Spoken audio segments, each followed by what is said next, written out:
Matahari Jakarta siang itu seolah berada sejengkal di atas kepala. Aspal jalanan mengeluarkan uap panas yang mengaburkan pandangan. Namun bagi Budi, panas itu adalah kawan lama. Dengan satu kaki yang tersisa dan bantuan sepasang kruk kayu yang sudah menghitam di bagian ketiaknya, ia mengayunkan tubuhnya dengan ritme yang lambat namun pasti. Di punggungnya, sebuah karung plastik besar berisi botol bekas dan kardus basah berbau apek menjadi beban yang setia menemani. Budi berhenti sejenak di depan sebuah gedung perkantoran mewah yang dinding kancanya memantulkan siluet dirinya, seorang pria kurus dengan pakaian penuh tambalan. Wajah yang legam terbakar matahari, dan satu celana panjang yang dilipat di bagian lutut kanan. Kaki kanannya hilang 7 tahun lalu akibat kecelakaan saat ia mencoba menyelamatkan seorang anak kecil dari tabrakan lari. Sejak saat itu, dunia memandangnya sebelah mata, secara harfiah dan kiasan. "Hoi, jangan melamun di depan gerbang. Menghalangi mobil keluar saja," teriak seorang satpam berseragam rapi dengan nada menghina.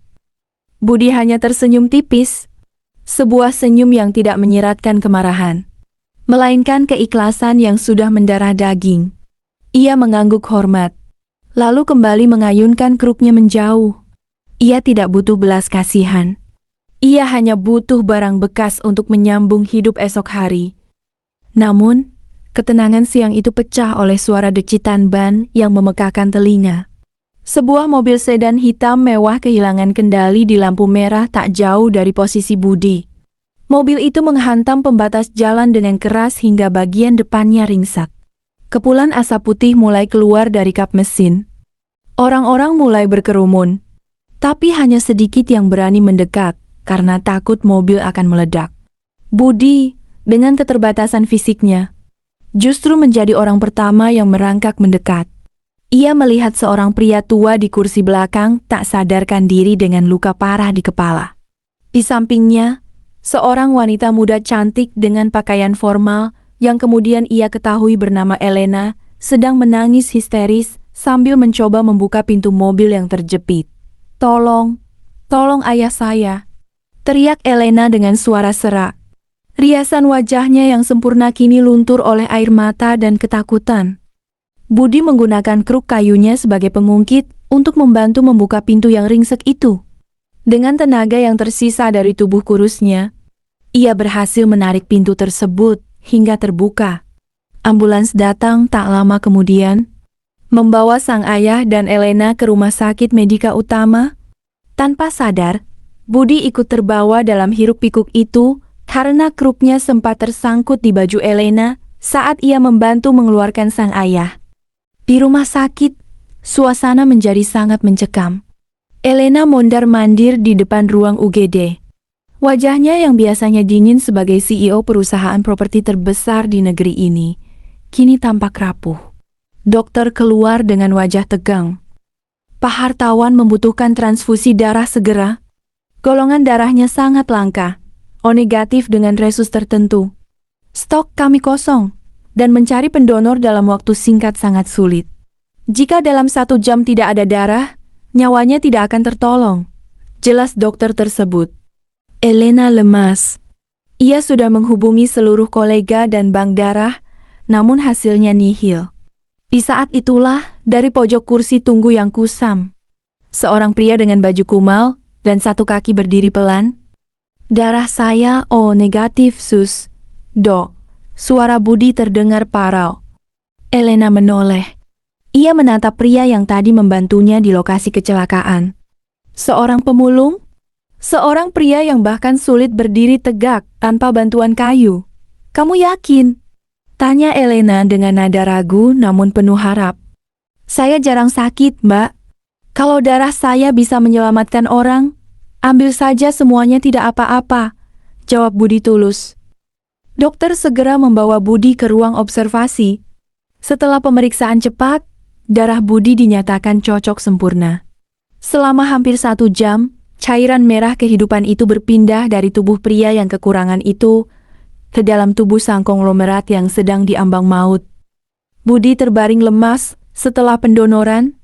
Ia belum makan sejak pagi, dan kehilangan banyak darah membuatnya sangat pusing.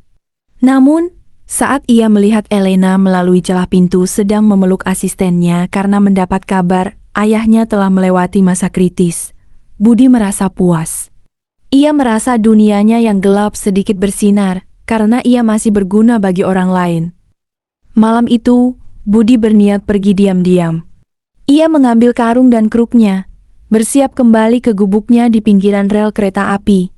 Namun, saat ia mencapai lobi rumah sakit, langkahnya terhenti oleh suara sepatu hak tinggi yang menggema di lantai marmer. Tunggu. Itu Elena. Ia berdiri di sana, menatap Budi dari ujung kepala hingga ujung kaki. Tatapan Elena bukan lagi tatapan jijik atau merendahkan, melainkan tatapan yang dipenuhi oleh kebingungan dan rasa hormat yang mendalam. Nama saya Elena. Siapa namamu? Budi, Mbak. Budi. Kamu baru saja menyelamatkan nyawa paling berharga dalam hidupku. Apa yang kamu inginkan sebagai imbalan? Uang? Rumah? Katakan saja. Ujar Elena tegas. Kembali ke mode cownya. Budi menggeleng pelan. Mbak Elena, saya menolong karena saya manusia.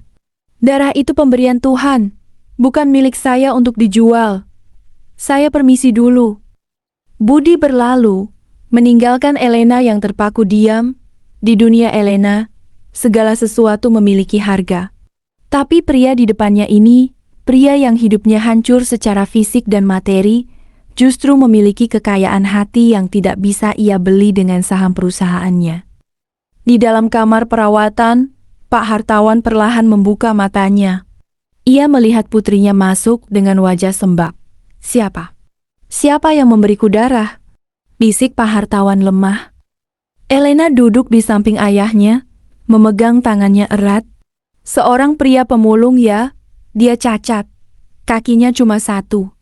Tapi dia menolak semua uang yang aku tawarkan. Pak Hartawan terdiam lama, lalu sebuah senyum tipis muncul di wajahnya yang pucat. Elena, cari dia. Orang seperti itu tidak boleh dibiarkan hidup di jalanan. Darahnya kini ada di dalam tubuh ayah. Dia adalah bagian dari keluarga ini sekarang. Elena terkejut mendengar ucapan ayahnya. Ia tidak tahu bahwa perintah ayahnya itu akan mengubah seluruh garis hidupnya dan membawa sebuah skandal yang akan mengguncang dunia bisnis mereka. Sebuah pernikahan yang tak masuk akal antara sang ratu bisnis dan sang pemulung cacat. Budi kembali ke gubuknya, merebahkan tubuhnya yang lemas di atas tikar pandan.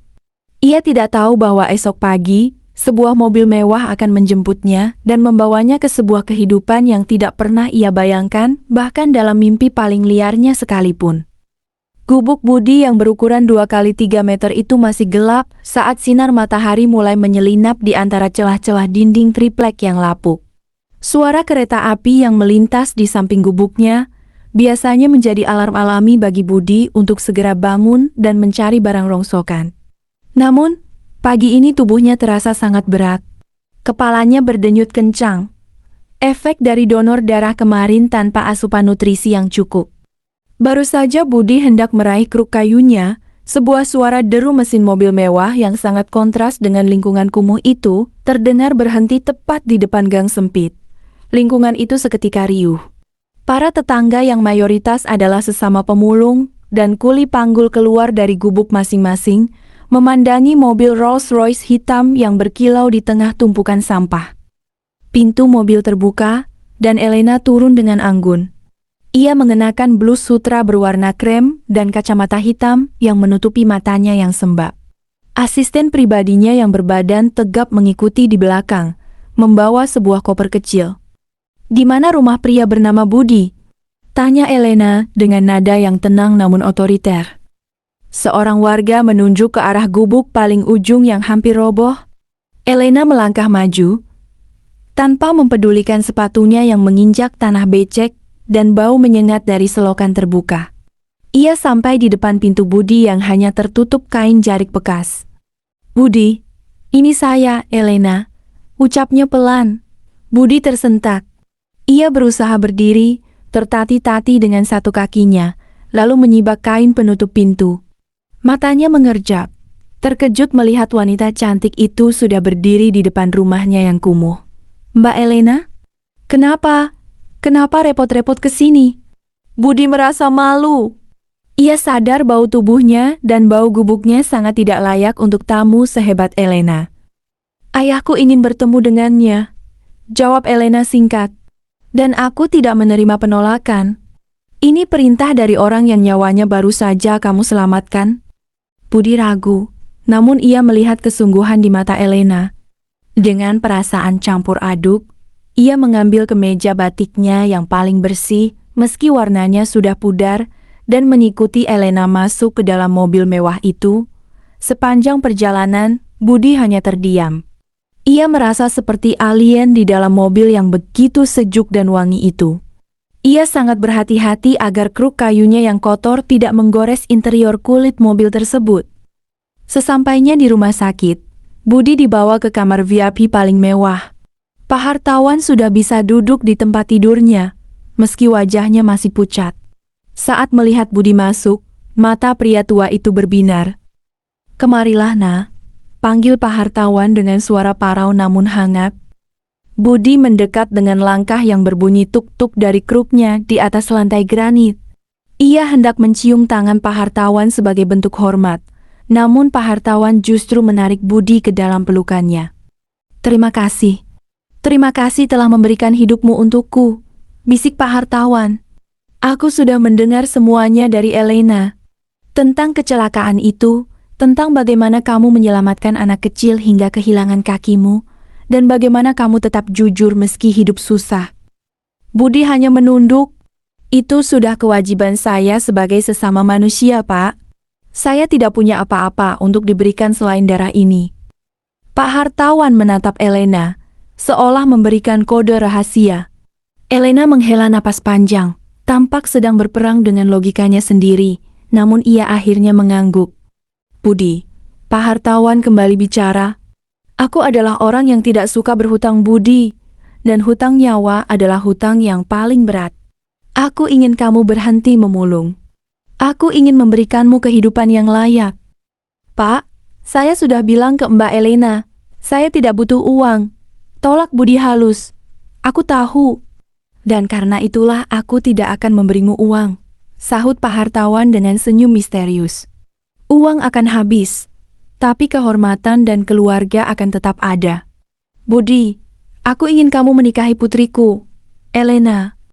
Ruangan itu seketika menjadi sunyi senyap. Detak jantung Budi seolah berhenti. Ia menoleh ke arah Elena, berharap wanita itu akan tertawa atau marah karena candaan ayahnya. Namun, Elena hanya berdiri mematung dengan wajah datar, meski genggaman tangannya pada tas bermereknya tampak mengencang hingga buku jarinya memutih. "Pak, Bapak pasti bercanda." Suara Budi gemetar. "Saya ini siapa? Saya pemulung, saya cacat. Kaki saya cuma satu. Mbak Elena ini, dia seperti Dewi. Menikah dengan saya hanya akan menghancurkan nama baik keluarga Bapak." Elena akhirnya bicara. Suaranya dingin namun tegas. "Ayahku tidak pernah bercanda tentang keputusannya, Budi, dan aku sudah memutuskan untuk berbakti kepada ayahku. Dia menginginkan orang yang jujur dan tulus sepertimu untuk menjagaku. Di dunia bisnisku, semua orang memakai topeng. Ayah melihatmu tidak memakai topeng apapun." Budi merasa dunianya berputar. Ini bukan lagi soal balas budi. Ini adalah sebuah kegilaan. Ia merasa ini tidak adil bagi Elena. Bagaimana mungkin seorang CEO hebat harus menghabiskan hidupnya dengan pria yang bahkan untuk berjalan saja harus bertumpu pada kayu? "Saya tidak bisa, Pak." "Saya menolak," tegas Budi. "Bukan karena saya tidak menghormati Bapak, tapi karena saya tahu diri. Saya tidak mau menjadi beban bagi Mbak Elena. Saya lebih baik kembali ke jalanan." Budi membalikkan badannya, berniat pergi secepat mungkin. Namun, baru 2 langkah, ia mendengar suara batuk keras dari Pak Hartawan. Pria tua itu memegang dadanya, wajahnya kembali membiru karena sesak. Alat monitor jantung di samping tempat tidur berbunyi tit-tit-tit dengan cepat. "Ayah!" teriak Elena panik. Budi berhenti. Ia menoleh dan melihat Pak Hartawan yang sedang berjuang dengan napasnya. Matanya menatap Budi dengan tatapan memohon yang sangat menyayat hati. Dokter dan suster segera berlarian masuk. Elena menarik tangan Budi di koridor luar kamar. Matanya berkaca-kaca, bukan karena sedih saja, tapi karena tekanan yang luar biasa. Budi, aku mohon. Hanya ini cara agar jantungnya stabil.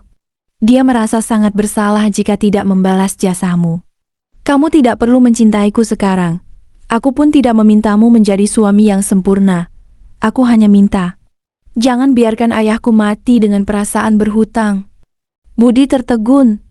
Di depannya berdiri seorang wanita yang memiliki segalanya, namun kini sedang mengemis pada seorang pemulung. Budi melihat ke arah kruk kayunya, lalu ke arah pintu kamar di mana Pak Hartawan sedang dirawat darurat. Inilah awal dari dilema besar dalam hidup Budi. Apakah ia harus mengorbankan harga dirinya demi nyawa orang lain sekali lagi? Ataukah ia harus membiarkan rasa tahu dirinya menghalangi takdir yang sedang menjemputnya? Budi menghela napas panjang. Sebuah keputusan berat telah diambil. Baiklah Mbak, saya terima. Tapi dengan satu syarat, jangan ada kemewahan dalam pernikahan ini. Saya ingin kita menikah sebagai manusia biasa, bukan sebagai tontonan dunia. Elena terdiam, tidak menyangka bahwa pria yang tidak punya apa-apa ini tetap memegang prinsipnya di tengah tawaran harta yang melimpah. Kesepakatan telah dibuat, namun bagi Budi, setiap detik yang berlalu terasa seperti mimpi buruk yang dibalut kain sutra. Setelah Pak Hartawan stabil, Budi tidak diperbolehkan kembali ke gubuknya. Elena memerintahkan asistennya untuk membawa Budi ke sebuah apartemen mewah milik keluarga sebagai tempat tinggal sementara sebelum pernikahan. Di apartemen itu, Budi merasa seperti burung yang terjebak di dalam sangkar kristal. Ia melihat pantulan dirinya di cermin besar yang ada di kamar mandi, seorang pria dengan satu kaki, kulit yang masih tampak kusam meskipun sudah diguyur sabun mahal, berdiri di atas lantai marmer yang dingin. Ia merasa sangat kecil. Elena datang sore itu.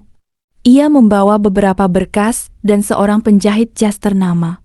Wajahnya tetap profesional, seolah-olah pernikahan ini hanyalah salah satu proyek akuisisi perusahaan yang harus ia selesaikan tepat waktu.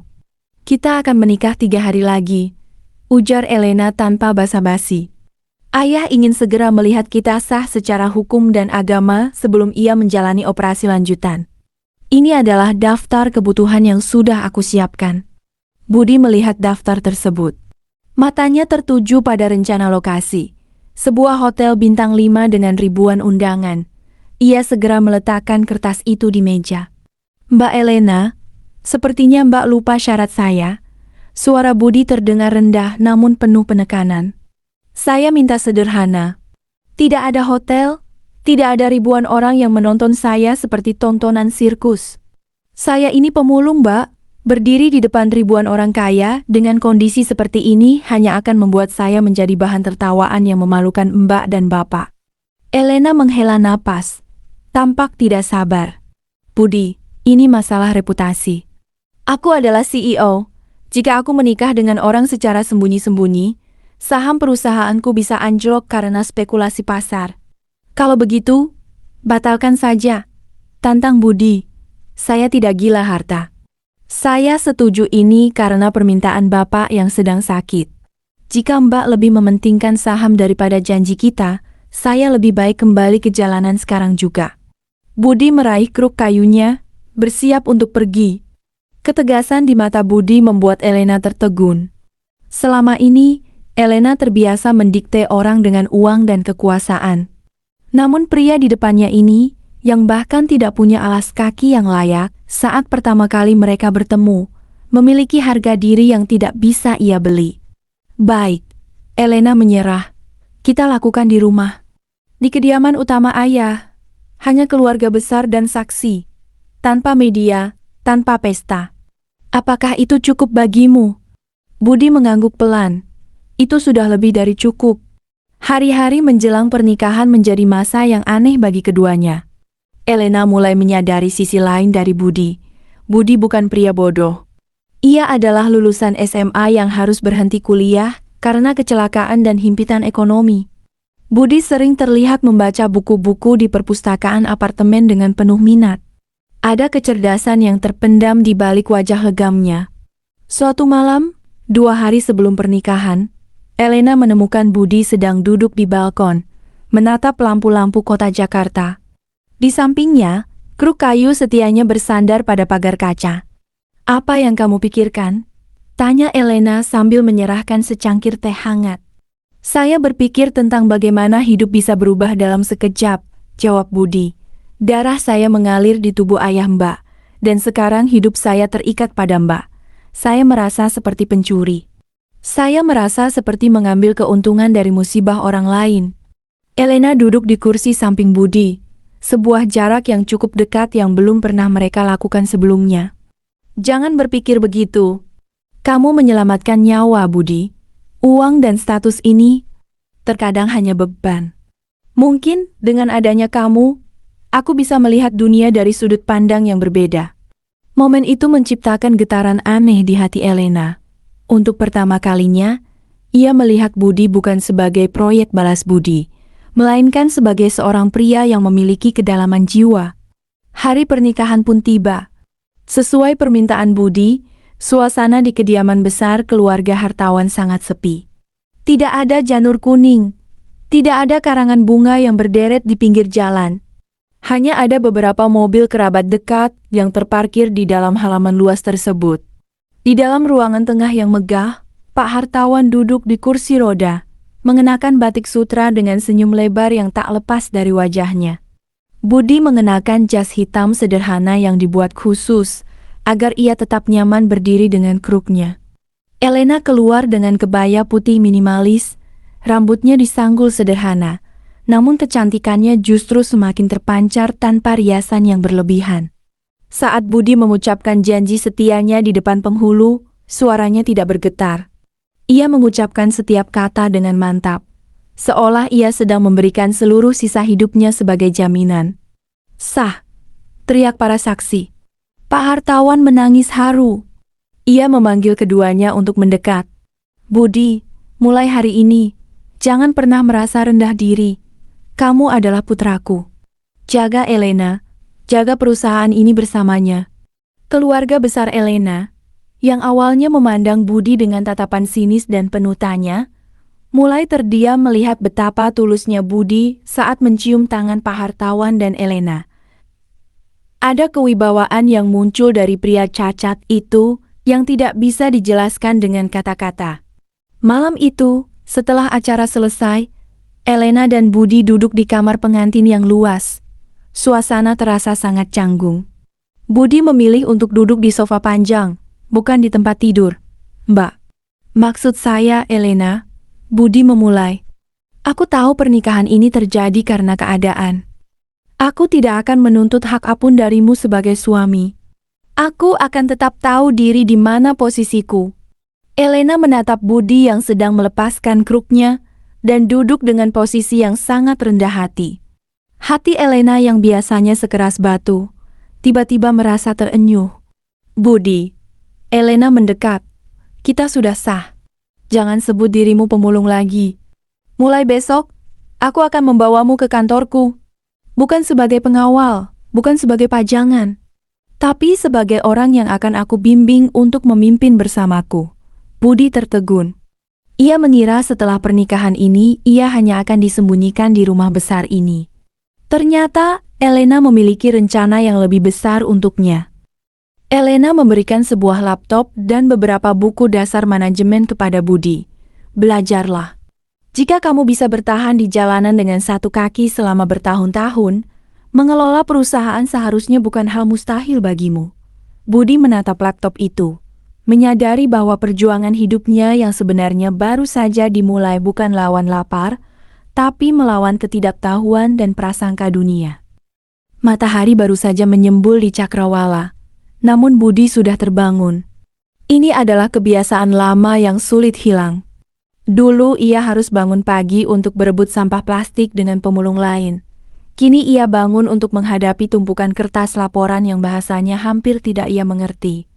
Di meja kerja kecil di sudut kamar mewah itu, Budi menatap layar laptop pemberian Elena. Matanya merah.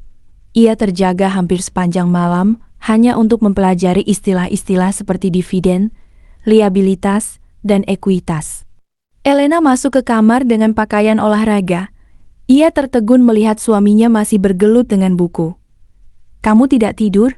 tanyanya lembut. Budi menoleh, tersenyum tipis. "Aku tidak ingin mempermalukanmu, Elena. Jika hari ini aku harus ikut ke kantor, setidaknya aku harus tahu apa yang sedang dibicarakan orang-orang di sana." Elena mendekat. Ia melihat catatan tangan Budi yang rapi di sebuah buku tulis murah, satu-satunya barang yang dibawa Budi dari gubuknya. Di sana, Budi menjabarkan strategi logistik perusahaan Elena dengan cara yang sangat sederhana, namun logis. Berdasarkan pengalamannya mengatur rute memulung agar efisien waktu dan tenaga. Analisis ini sangat menarik. Gumam Elena takjub. "Kamu memandang bisnis seperti memetakan wilayah rongsokan, efisiensi tanpa celah." Pukul 9 pagi, sebuah mobil mewah membawa mereka ke gedung pusat Hartawan Group. Ini adalah hari pertama Budi menampakkan diri di hadapan publik sebagai suami Elena. Budi mengenakan setelan jas abu-abu gelap yang sangat pas di tubuhnya. Meskipun satu kaki celananya terlipat rapi, dan ia harus menggunakan kruk yang kini terbuat dari bahan karbon ringan, aura Budi berubah. Rambutnya dicukur rapi, dan wajahnya yang dulu kusam kini tampak bersih dan berwibawa. Namun, dunia bisnis tidak seramah yang dibayangkan. Saat mereka melintasi lobi, bisik-bisik mulai terdengar. "Lihat, itu suaminya? Benar-benar seorang pemulung cacat. Elena pasti sudah gila. Apa tidak ada pria kaya lain yang mau dengannya sampai dia harus menikahi orang seperti itu?" Budi mendengar setiap kata itu. Langkahnya sempat goyah, kruknya sedikit tergelincir di lantai marmer yang licin. Namun, Elena dengan sigap menangkap lengan Budi. Ia menatap tajam ke arah para karyawannya hingga mereka menunduk ketakutan. "Tegakkan kepalamu, Budi," bisik Elena di telinga suaminya. Mereka hanya bisa bicara karena mereka tidak pernah memberikan darah mereka untuk siapapun. Di dalam ruang rapat direksi, ketegangan semakin memuncak. Para pemegang saham dan manajer senior sudah berkumpul. Di tengah ruangan, duduklah Riko, sepupu Elena yang ambisius dan sudah lama mengincar posisi CEO. Riko tertawa sinis saat melihat kedatangan Budi. "Wah, selamat datang, pahlawan darah kita," ujar Riko dengan nada mengejek yang kental. "Elena, apakah sekarang kantor ini juga menerima setoran botol plastik bekas? Kenapa kamu membawa orang ini ke rapat strategis?" Wajah Elena memerah karena marah. Namun sebelum ia sempat membalas, Budi mengangkat tangannya, memberi isyarat agar Elena tetap tenang. Budi memajukan kruknya, berdiri di ujung meja rapat, berhadapan langsung dengan Riko. "Nama saya Budi, Pak Riko." Suara Budi terdengar tenang, berat, dan penuh wibawa. "Saya memang mantan pemulung. Dan sebagai pemulung, saya belajar satu hal yang mungkin Bapak lupakan di ruangan ber-AC ini. Cara melihat nilai di tengah sampah." Riko tertegun, tawa ejekannya memudar. Budi membuka berkas yang ia pelajari semalaman. "Saya melihat laporan keuangan divisi logistik Anda untuk bulan lalu. Anda membuang biaya 20% lebih banyak untuk bahan bakar karena rute pengiriman yang tumpang tindih. Jika Anda mengatur rute itu seperti cara kami mengatur wilayah pengambilan barang di lapangan, perusahaan bisa hemat 5 miliar per bulan. Anda menyebut saya pemulung, tapi Anda membuang-buang uang perusahaan seperti sampah." Ruangan itu seketika hening. Para direktur saling berpandangan. Elena menahan napas. Tidak menyangka Budi akan melakukan serangan balik yang begitu cerdas. Data yang dipaparkan Budi akurat, karena ia menggunakan logika bertahan hidup yang sangat tajam. Riko menggebrak meja. "Sialan, kau hanya beruntung bisa membaca angka." "Saya tidak hanya membaca angka, saya membaca karakter," balas Budi tenang. "Bapak marah karena apa yang saya katakan benar. Cacat fisik saya ada pada kaki, Pak. Tapi cacat Bapak ada pada rasa hormat. Dan dalam bisnis, Integritas adalah modal yang lebih mahal daripada kaki manapun. Pak Hartawan, yang memantau rapat melalui video call dari rumah sakit, tiba-tiba tertawa keras dari layar monitor besar. Luar biasa. Itu menantuku. Elena, mulai hari ini, angkat Budi sebagai konsultan operasional internal. Biarkan dia membersihkan sampah-sampah yang tidak terlihat di perusahaan kita. Setelah rapat selesai, Elena membawa Budi ke ruang kerjanya. Begitu pintu tertutup, Elena langsung memeluk Budi dengan erat. Kamu luar biasa, Budi. Aku tidak menyangka kamu seberani itu. Budi melepaskan pelukan itu perlahan. Ia menatap Elena dengan tulus. Aku melakukannya untukmu, Elena. Aku tidak ingin orang menganggapmu lemah karena memilihku. Aku akan membuktikan bahwa keputusan ayahmu tidak salah. Sejak hari itu, hubungan mereka mulai berubah. Bukan lagi sekadar kontrak balas budi, tapi mulai tumbuh rasa kagum. Elena menghabiskan waktu berjam-jam setiap malam untuk mengajari Budi tentang hukum bisnis. Sementara Budi mengajari Elena tentang kesederhanaan dan cara memahami rakyat kecil yang menjadi target pasar mereka. Kehidupan mereka mulai berlangsung bahagia. Budi mulai merasa memiliki rumah, dan Elena mulai merasa memiliki tempat untuk bersandar. Namun, kebahagiaan itu justru memicu dendam yang lebih dalam di hati Riko. Ia mulai merencanakan sesuatu untuk menjatuhkan Budi dengan mencari tahu masa lalu Budi yang lebih dalam. Budi duduk di kursi kantor barunya yang mewah. Ia melihat kruk kayunya yang lama bersandar di sudut ruangan. Sengaja ia bawa sebagai pengingat agar ia tidak sombong.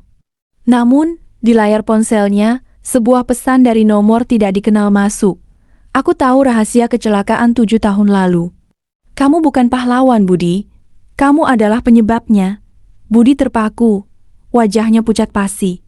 Masa lalu yang ia kubur rapat-rapat kini mulai menghantuinya kembali. Sekarang lanjutkan cerita dengan tetap tidak mengubah apapun dari teks kamu sebelumnya, dan melanjutkannya sesuai alurnya, tanpa mengubah kata-kata jika ada kelanjutan yang kamu inginkan. Tapi, karena kamu hanya minta baca ulang teksmu dan lanjutkan, ini kelanjutannya dengan tetap menjaga konsistensi tanpa mengubah apapun dari bagian yang sudah kamu tulis. Budi mencoba menghapus pesan itu, tapi kata-katanya seperti terpatri di benaknya.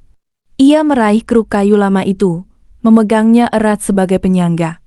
Tangannya gemetar saat ia membuka laci meja dan mengambil sebuah foto kuno yang sudah pudar foto dirinya dengan kedua kaki utuh, bersama adiknya yang kini sudah menikah dan tinggal jauh di luar kota. Ia teringat malam kelam itu dengan jelas. Hujan deras membasahi jalanan Jakarta. Ia sedang berlari dengan cepat, tangan memegang sepotong roti yang ia ambil dari rak toko tanpa izin. Adiknya demam tinggi dan tidak bisa makan apa-apa selama 3 hari. Saat ia melewati persimpangan, sebuah bola merah melesat melintas di hadapannya, diikuti oleh sosok anak kecil yang berlari tanpa melihat jalan. Di kejauhan, lampu depan truk besar menyala terang, mengarah langsung ke arah anak itu. Tanpa berpikir 2 kali, Budi melompat dan menyelamatkan anak itu. Namun kaki kirinya tertimpa ban truk yang sudah berhenti, namun masih bergeser akibat jalanan licin. Saat ia terbaring di jalanan berlumuran lumpur dan darah, pemilik toko yang mengejarnya datang bersama orang tua anak itu.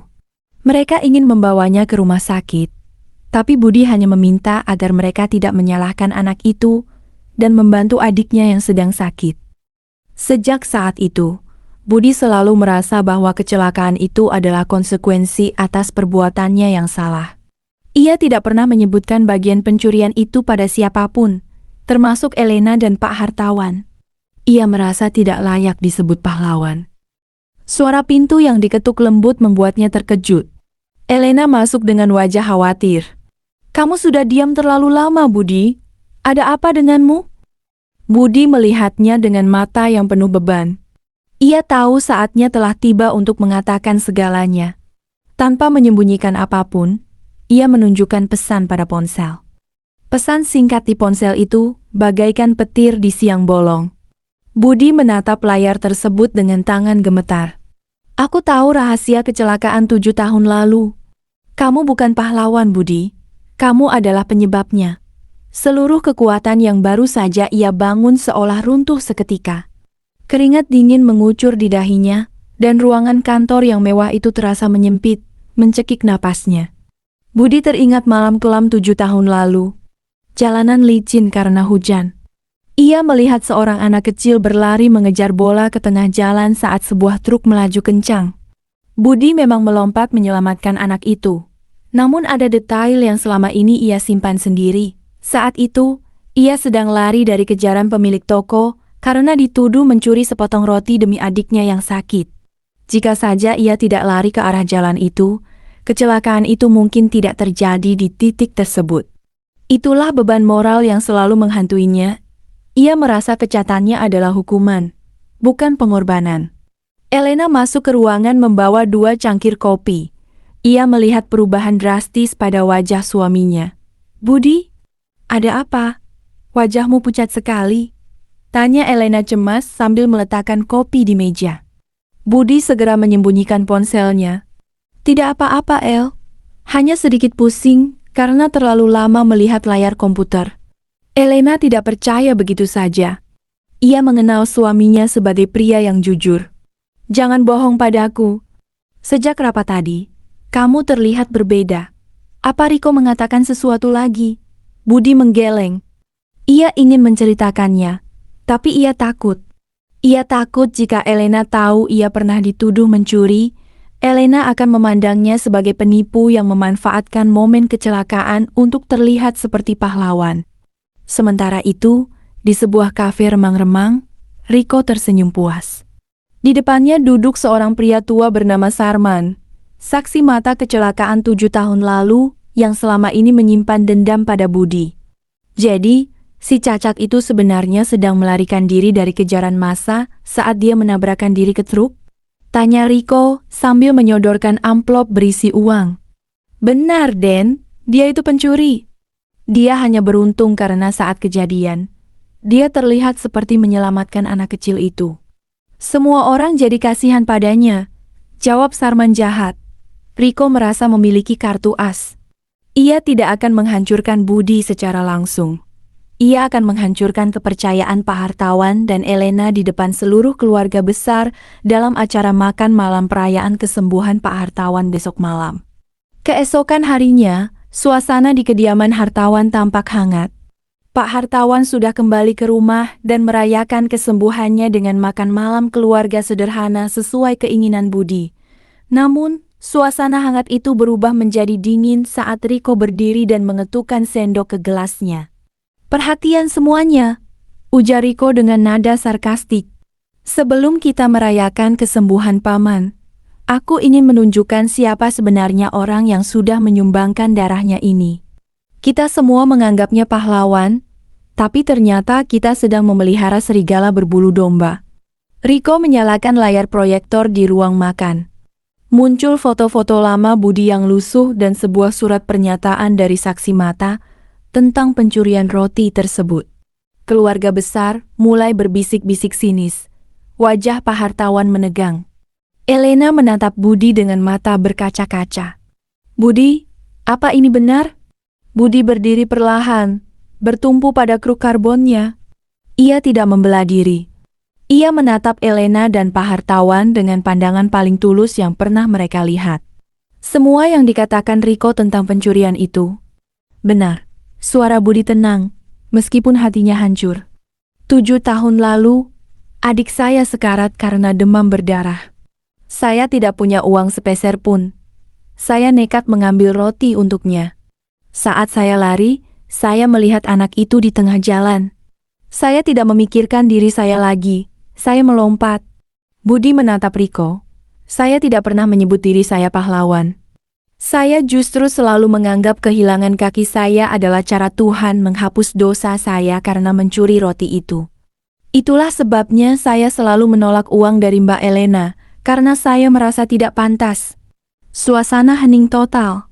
Riko tertawa mengejek. Dengar itu, dia mengaku. Dia kriminal. Tiba-tiba, Pak Hartawan menggebrak meja. "Diam kau, Riko." Pak Hartawan menatap Budi dengan mata yang basah. "Budi, kamu mencuri untuk nyawa orang lain. Dan kamu memberikan kakimu untuk nyawa orang lain. Lalu kamu memberikan darahmu untuk nyawaku, tanpa meminta imbalan 1 rupiah pun. Di mataku, itu bukan kriminal. Itu adalah manusia yang sudah selesai dengan egonya. Elena berjalan mendekati Budi. Alih-alih marah, ia justru menggandeng tangan Budi dengan erat di depan semua orang. Riko, kamu pikir kamu bisa menghancurkan suamiku dengan masa lalunya yang sulit? Kamu justru menunjukkan betapa kuatnya dia bertahan hidup. Keluar dari rumah ini sekarang, atau aku akan mencabut seluruh sahammu di perusahaan. Riko pergi dengan perasaan malu yang luar biasa. Rencananya menjadi bumerang. Malam itu, di balkon kamar mereka, Budi menangis untuk pertama kalinya sejak mereka menikah. Ia merasa beban seberat gunung telah terangkat dari pundaknya. Elena memeluknya dari belakang. Terima kasih sudah jujur, Budi. Aku tidak peduli siapa kamu di masa lalu. Yang aku tahu, pria yang berdiri di depanku sekarang adalah pria paling mulia yang pernah kutemui. Bisik Elena. Budi berbalik, menatap istrinya. Aku akan belajar lebih keras, Elena. Aku akan membuktikan bahwa aku bisa menjadi suami yang tidak hanya memiliki darah untuk diberikan, tapi juga masa depan untuk dibagikan. Mereka berdiri bersama menatap bintang. Kebahagiaan mereka kini bukan lagi karena hutang budi, melainkan karena penerimaan yang utuh. Namun, tantangan baru muncul. Budi harus menghadapi ujian akhir untuk membuktikan kemampuannya memimpin proyek besar perusahaan yang akan menentukan nasib ribuan karyawan. 3 bulan setelah peristiwa makan malam yang emosional itu, dinamika di Hartawan Group berubah total. Budi bukan lagi sosok yang bersembunyi di balik bayang-bayang Elena. Ia kini memiliki ruang kerja sendiri, bukan sebagai pajangan, melainkan sebagai pusat kendali operasional. Namun, ujian sesungguhnya baru saja dimulai. Perusahaan sedang berada di ujung tanduk, karena proyek pembangunan kawasan hunian terpadu di pinggiran kota terhambat oleh konflik lahan dengan warga lokal. Riko, yang masih menyimpan dendam meskipun posisinya sudah terancam, diam-diam memprovokasi warga.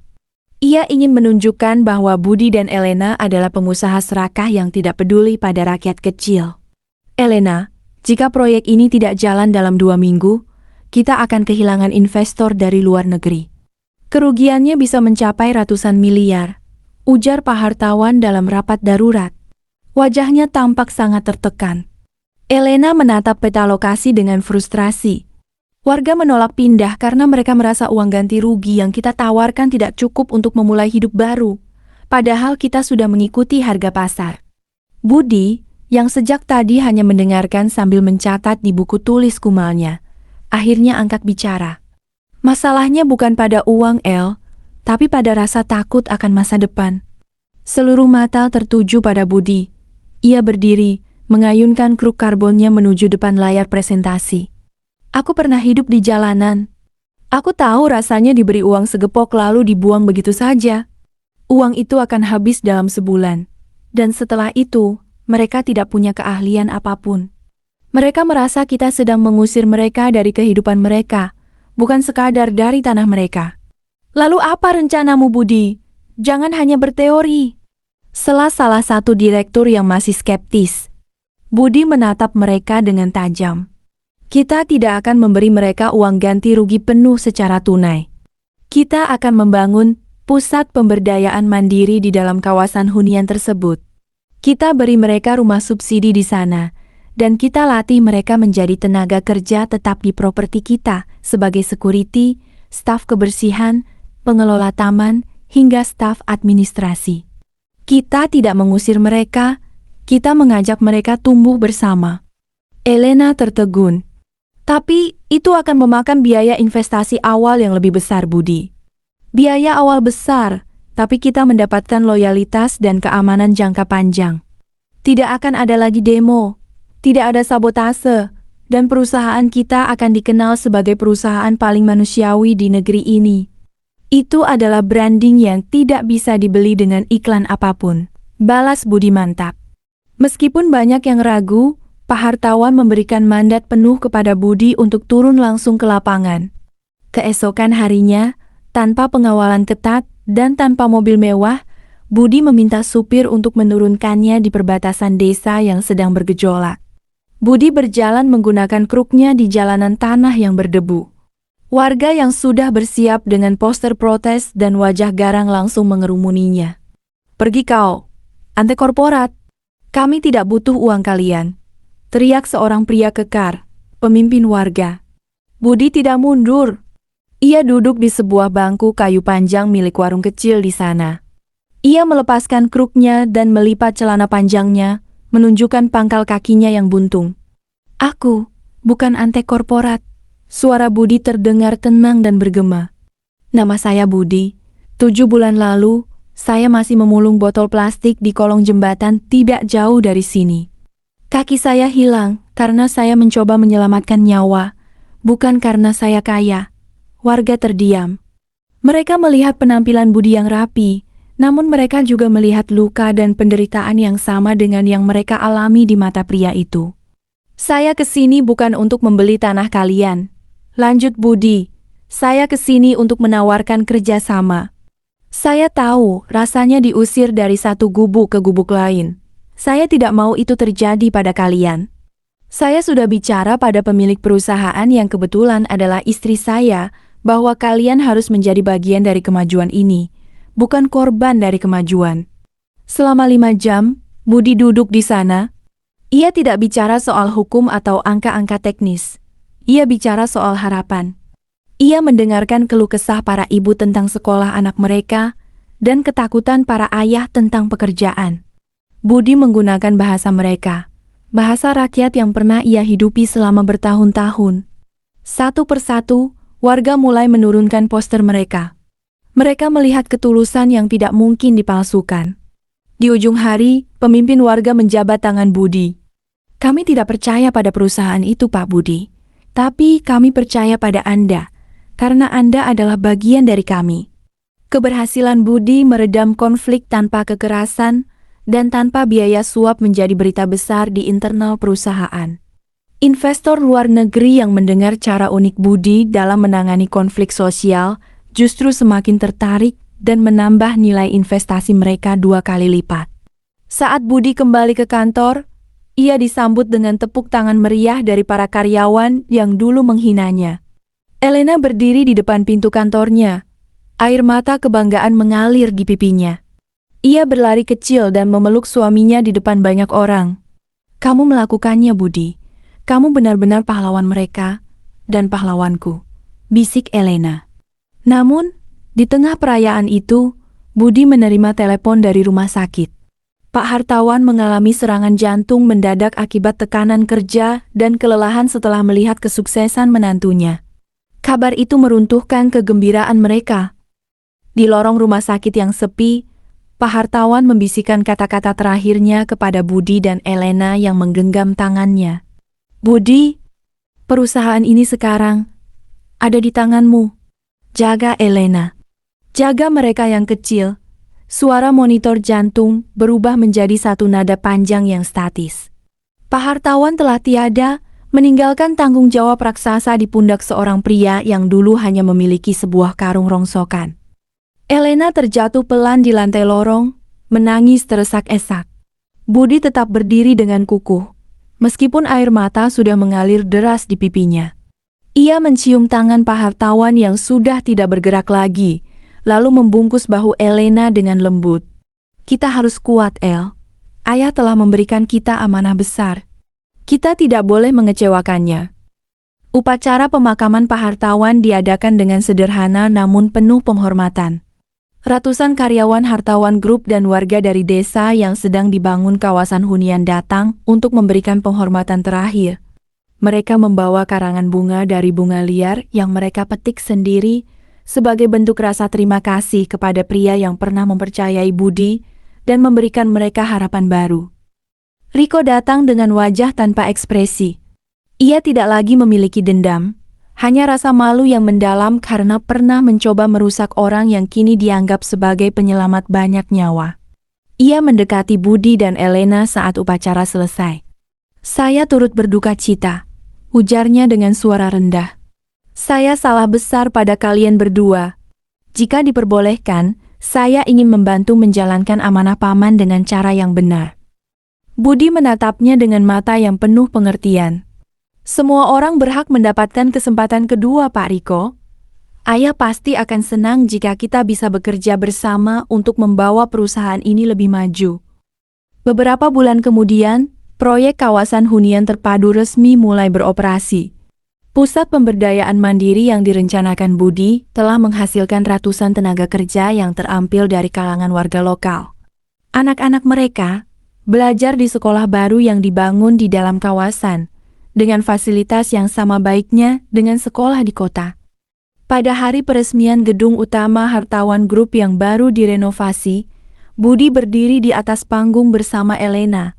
Di dinding belakang mereka, terpampang foto besar Pak Hartawan berdampingan dengan foto Budi yang sedang bekerja bersama warga lokal. Ketika saya pertama kali masuk ke gedung ini sebagai seorang pemulung yang hanya ingin menyelamatkan nyawa seseorang, ujar Budi dengan suara yang kuat dan jelas di depan ribuan undangan. Saya tidak pernah membayangkan akan berdiri di sini hari ini. Semua ini tidak mungkin terjadi tanpa kepercayaan yang diberikan oleh ayah saya, Pak Hartawan, dan cinta serta dukungan dari istri saya, Elena. Ia menunjuk ke arah kawasan hunian yang terlihat dari atas gedung. Perusahaan tidak hanya ada untuk mencari keuntungan. Perusahaan ada untuk memberikan manfaat bagi banyak orang. Kita tidak bisa membangun masa depan yang baik jika hanya berpikir untuk diri sendiri. Kita harus berpikir untuk mereka yang lebih kecil, mereka yang membutuhkan bantuan kita. Suara tepuk tangan yang meriah menggema ke seluruh ruangan. Elena berdiri berdampingan dengan Budi. Tangan mereka saling menggenggam erat. Di hatinya, ia tahu bahwa Pak Hartawan telah memilih orang yang tepat untuk melanjutkan warisannya. Budi bukan hanya seorang pemimpin yang cerdas, tapi juga seorang pemimpin yang memiliki hati yang besar. Malam itu, Budi membawa Elena ke kolong jembatan tempat ia dulu tinggal sebagai pemulung. Kini, tempat itu telah diubah menjadi taman kecil dengan bangku kayu dan taman bermain untuk anak-anak. Di sudut taman, ada plakat yang bertuliskan, dibangun untuk mengenang bahwa setiap orang memiliki nilai yang tak ternilai, tidak peduli dari mana mereka berasal. Kita sudah melakukan janji kita pada ayah, El, ujar Budi sambil melihat anak-anak yang sedang bermain riang. Sekarang kita harus terus bekerja untuk membuat dunia ini menjadi tempat yang lebih baik bagi mereka yang akan datang setelah kita. Pemakaman Pak Hartawan berlangsung dengan hikmat. Sesuai wasiatnya, tidak ada iring-iringan mewah yang berlebihan. Budi berdiri di samping Elena yang terus menggenggam lengannya erat. Meskipun hatinya hancur kehilangan sosok ayah yang telah mengangkat derajatnya, Budi tahu ia tidak boleh limbung. Kini, ia bukan lagi sekadar menantu yang beruntung. Ia adalah pilar utama bagi Elena dan ribuan karyawan Hartawan Group. Setelah masa berkabung usai, tantangan terbesar muncul. Sesuai surat wasiat yang dibacakan di depan notaris dan seluruh keluarga besar, Pak Hartawan secara resmi menunjuk Budi sebagai chairman kehormatan, sementara Elena tetap sebagai CEO. Keputusan ini memicu gelombang protes dari beberapa kerabat jauh dan pemegang saham yang masih memandang sebelah mata. Bagaimana mungkin perusahaan sebesar ini dipimpin oleh seseorang yang latar belakangnya adalah jalanan? Protes salah satu pemegang saham dalam rapat umum luar biasa. Budi berdiri perlahan. Ia tidak lagi merasa perlu membela diri dengan kata-kata muluk. Ia hanya menunjukkan hasil kerja kerasnya selama 6 bulan terakhir. Di layar besar, terpampang data keberhasilan proyek hunian yang ia tangani. Bukan hanya keuntungan finansial yang meroket, tetapi angka kemiskinan di sekitar lokasi proyek menurun drastis karena sistem pemberdayaan yang ia ciptakan.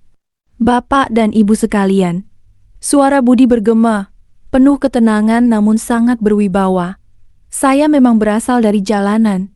Justru karena itulah, saya tahu apa yang dibutuhkan oleh orang-orang yang menjadi konsumen kita. Saya tidak memimpin dengan teori yang saya baca di universitas luar negeri, saya memimpin dengan hati yang pernah merasakan lapar. Jika bapak-bapak mencari pemimpin yang hanya bisa memperkaya diri, silakan tarik saham Anda sekarang. Tapi jika Anda mencari pemimpin yang bisa membuat perusahaan ini bertahan 100 tahun lagi, Karena dicintai oleh rakyat, maka Anda berada di tempat yang tepat. Hening. Tidak ada satupun pemegang saham yang berani menarik diri. Keberanian dan bukti nyata yang diberikan Budi telah membungkam segala prasangka. Riko, yang mencoba melakukan sabotase terakhir, akhirnya tertangkap tangan melakukan korupsi dana proyek dan dikeluarkan secara tidak hormat dari keluarga besar. Kehidupan Budi dan Elena pun memasuki babak baru yang penuh kebahagiaan. Meski mereka kini memiliki kekayaan yang tak terhitung, Budi tetap pada prinsip kesederhanaannya. Ia sering mengajak Elena makan di warung pinggir jalan, tempat ia dulu sering mengais sisa makanan. Ia ingin Elena tetap membumi, dan Elena sangat mencintai sisi itu dari suaminya. Suatu sore, setahun setelah kepergian Pak Hartawan, Elena memberikan sebuah kejutan kecil di taman belakang rumah mereka. Sebuah kotak kecil berpita biru. "Buka ini," bisik Elena dengan mata berbinar. Budi membukanya. Di dalamnya terdapat sebuah sepatu bayi berukuran mungil. Budi tertegun, matanya berkaca-kaca. Ia menatap Elena tidak percaya. "Kita akan punya anggota keluarga baru, Budi." Elena memeluk suaminya. "Anak kita akan memiliki darahmu, darah seorang pejuang. Darah seorang pahlawan yang tidak pernah menyerah pada keadaan." Budi membenamkan wajahnya di bahu Elena, menangis bahagia. Siapa yang menyangka, pria yang dulu dipandang hina, yang kehilangan satu kakinya demi menolong orang lain, kini memiliki keluarga yang begitu mencintainya dan sebuah imperium bisnis yang ia jalankan dengan keadilan. Kisah mereka pun menyebar dan meledak menjadi pembicaraan di seluruh negeri. Bukan karena kekayaannya, tapi karena pesan moralnya yang sangat dalam, bahwa nasib seseorang bisa berubah karena satu perbuatan baik yang tulus, dan bahwa cinta sejati tidak pernah melihat apa yang hilang dari tubuh seseorang, melainkan apa yang tumbuh di dalam hatinya. Budi tetap menggunakan kruk kayunya yang lama sesekali saat berada di rumah, sebagai pengingat agar ia tidak lupa pada asalnya. Ia juga mendirikan Yayasan Satu Kaki, sebuah organisasi yang membantu penyandang disabilitas untuk mendapatkan pendidikan dan pekerjaan yang layak, agar tidak ada lagi orang yang harus memulung hanya karena kekurangan fisik. Kamera menyorot Budi dan Elena yang sedang duduk di kursi taman, menatap matahari terbenam. Budi merangkul Elena, dan Elena menyandarkan kepalanya di bahu Budi. Di atas meja di samping mereka, terdapat sebuah bingkai foto Pak Hartawan yang sedang tersenyum. "Terima kasih sudah memilihku, Elena," bisik Budi. "Terima kasih sudah menyelamatkan hidup kami, Budi," balas Elena lembut. Dunia mungkin melihat Budi sebagai pria dengan satu kaki, namun bagi Elena, Budi adalah pria paling tegak yang pernah ia kenal. Kisah ini pun berakhir dengan keyakinan bagi siapapun yang menontonnya, bahwa setetes darah yang diberikan dengan tulus, mampu mengubah takdir menjadi samudera kebahagiaan. Beberapa tahun berlalu, anak mereka yang bernama Surya telah tumbuh menjadi bocah laki-laki yang cerdas dan penuh kasih sayang. Ia sering mengikuti ayahnya ke berbagai acara Yayasan Satu Kaki, dan selalu dengan senang hati membantu penyandang disabilitas yang sedang belajar atau bekerja. Suatu hari, saat mereka sedang mengunjungi pusat pelatihan yayasan di kota kecil, seorang anak kecil penyandang disabilitas kaki mendekati Budi dengan wajah penuh semangat. "Pak Budi, saya juga ingin seperti Anda nanti. Saya ingin membantu orang lain meskipun saya hanya punya satu kaki," ujar bocah itu dengan suara gemetar, namun penuh keyakinan. Budi meraih tangan bocah itu dengan lembut, lalu menunjukkan kruk kayu lamanya. "Kekuatan kita tidak ada di kaki kita, Nak. Kekuatan kita ada di hati kita dan tekad kita untuk tidak menyerah. Anda bisa menjadi apa saja yang Anda inginkan, selama Anda selalu melakukan yang benar dan membantu orang lain." Surya yang berdiri di samping ayahnya mengangguk paham. Ia telah melihat bagaimana ayahnya bekerja keras setiap hari, tidak hanya untuk perusahaan tetapi juga untuk masyarakat. Ia tahu bahwa kelak, ia akan melanjutkan warisan baik yang telah dibangun ayahnya. Di malam hari, saat keluarga sedang makan malam bersama, Surya mengangkat bicara. "Ayah, suatu hari nanti saya akan membuat yayasan yang lebih besar lagi. Saya ingin membantu semua orang yang kesusahan di seluruh negeri. Budi dan Elena saling melihat, tersenyum bahagia. Mereka tahu bahwa pesan moral yang telah mereka tanamkan di hati anak mereka telah tumbuh dengan baik. Pak hartawan yang kini hanya tinggal dalam kenangan pasti akan sangat bangga melihat bagaimana keluarga dan perusahaan yang telah ia bangun terus berkembang untuk kebaikan banyak orang. Budi mengambil kruk kayu lamanya yang bersandar di sudut ruangan, lalu mengoleskannya perlahan. Ia akan selalu menjaga kenang-kenangan itu, sebagai pengingat bahwa dari tempat yang paling rendah, seseorang bisa meraih yang tertinggi jika memiliki hati yang kuat. Dan seperti yang selalu ia katakan, setetes darah yang diberikan dengan tulus tidak pernah sia-sia. Ia akan mengalir dan tumbuh menjadi samudera kebahagiaan yang membawa manfaat bagi banyak orang.